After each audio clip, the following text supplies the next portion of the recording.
It's not fair. Will you shut up? Jungkook yelled. You immediately shut your mouth.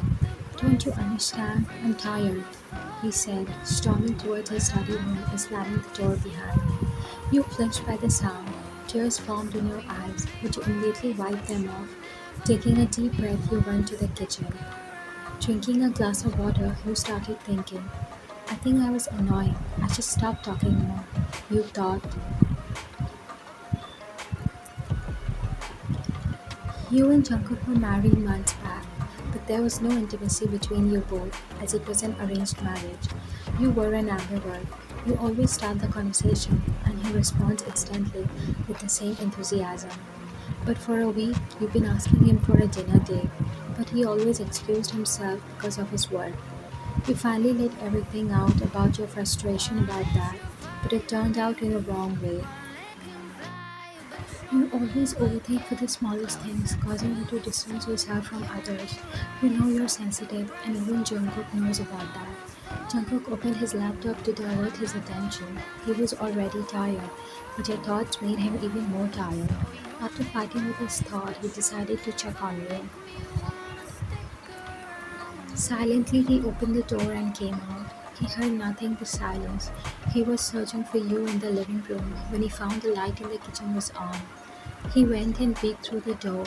He found you standing silently and staring at the water filter. You were just silent. No tears were falling. Nothing was happening. You were so lost in your thoughts when your phone rang. You took your phone out and found it was a spam call. Declining the call, you sighed. Jungkook ran to the bedroom when he found you coming out of the kitchen. You made your way towards the bedroom. You didn't even realize his presence in the room and took your clothes and went inside the bathroom. You needed some time to relax. You made the bathtub ready to release all your thoughts. Undressing yourself, you stepped inside the bathtub. You stared at the ceiling for a while before closing your eyes and drifting into a deep slumber. After an hour, he was waiting for you since the time you went inside the bathroom. Few more minutes passed, but there was no sign of you. A strange feeling started building up inside him. He couldn't even slide them off. Why is she taking so long to bath? He thought. After waiting for a few more minutes, he decided to call upon you.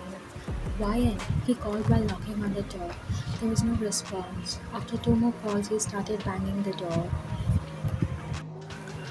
Ryan, open the door, he yelled while banging the door aggressively. You were so deep in your sleep that you didn't even feel anything of it. The warmness of the water embracing your body made you forget all your thoughts. You started sliding inside the water, which a slumber so extreme that you just drowned. He started rubbing his temples for the solution. He started getting tense. He suddenly remembered there was a spare key in the study room. Running to the room, he grabbed the key and rushed to the bathroom. Opening the door with the help of it, he found you drowned in the bathtub. Widening his eyes, he ran to you.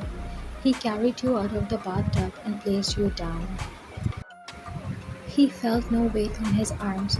Kneeling beside you, he tried to wake you up. You weren't even moving an inch. It seemed like your breath was taken away. Fear started building inside him while he pressed your bare chest for a response. After trying his best, you started coughing out water. He heaved a huge sigh of relief when you slowly opened your eyes. Realization hit you like a wave when you found yourself naked in front of him. He was caressing your hair when you immediately distanced yourself from him. Hugging your knee tightly, you crossed your leg to hide your body. He looked at you. You were so thin. What were you doing? You could have died, he exclaimed. Then look at him. You were already in a bad mood. Now he's doing that again. So sorry, you whispered, not showing your face to him. You controlled your sobs as tears started dropping unintentionally. Your response was not what he expected. He gave you a towel as you wrapped yourself. He looked at you as you were looking down. Enough bathing, now come, he said as he held your arm. You resisted yourself from starting. I'll come in 2 minutes. You mumbled. He sighed, looking at you. Okay, do it fast, he said and went out, closing the door. You ran to the door and locked it. Sighing heavily, you started thinking of the incident. He saw me naked, you thought as you pressed your eyes slightly in embarrassment. Taking a quick shower, you wore your clothes and came home. You found him sitting on the couch, probably waiting for you. You decided to sleep and did your night routine. Are you sleeping now? He asked. You nodded your head. Your face was calm, which left him confused. Shall we go out? He asked. No, you instantly replied, making him question his existence. Please, let's go to the beach instead. We'll have some food and vibe, he said. He knew you loved sitting on the beach with him in the middle of the night. In fact, you wished for such a moment before. You were about to say no when he cupped your cheeks and made you look at him. You are not arrogant like me, right? He asked. You thought for a while, nodding your head. He smiled. After a while, you both reached the destination on a bike. You never expected it. The proximity between you both made you feel nothing, but to him, he felt it. After parking the bike, he held your hand and ran towards the beach. You were confused. Why was he being goofy all of a sudden? You both sat on the sand. That was when he decided to open up. Few minutes passed, but there was nothing but silence. You were looking at everything but him, but he was doing the total opposite. Ryan, he called you out. You finally looked at him. He didn't say anything. Pressing his lips, he slid his hands and cupped your cheek. Caressing it, he stared at your cheeks before his gaze averted towards your eyes again. Did you feel bad? He asked. Your eyes suddenly started to get wet. You broke the contact and looked at the other side. He wrapped his arms around you and pulled you closer. I know I did it badly, and I apologize for that, Ryan, he said. The way he calls out your name, it almost makes you feel good, but you were too sensitive to let it slide. You hugged your knees with your arms and curled up, hiding your face and looked to the other side. Tears were falling down, and you don't want him to see that. You flinched when his hands reached your face to wipe those tears. You can cry in front of me. I won't yell at you from now on, he said, generosity pouring down with his words. He got up and sat on the other side, completely facing you. He hugged you tightly and placed a few kisses on your forehead. I'm sorry, I shouldn't have done that. I will try my best to show my hidden love to you.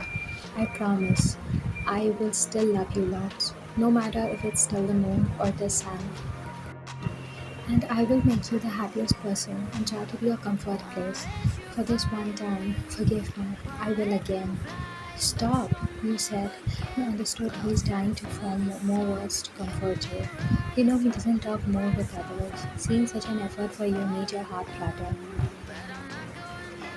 Wiping your tears, you looked at him. I forgive you, you said as he smiled widely. He scratched his nose and rubbed it with yours aggressively. An unknown giggle left your mouth, making you shut your mouth immediately. Don't stop it. I really love it, he said, making you smile a little. Do you love me? He asked. You nodded your head and his smile never left his face. You've never seen him like this before.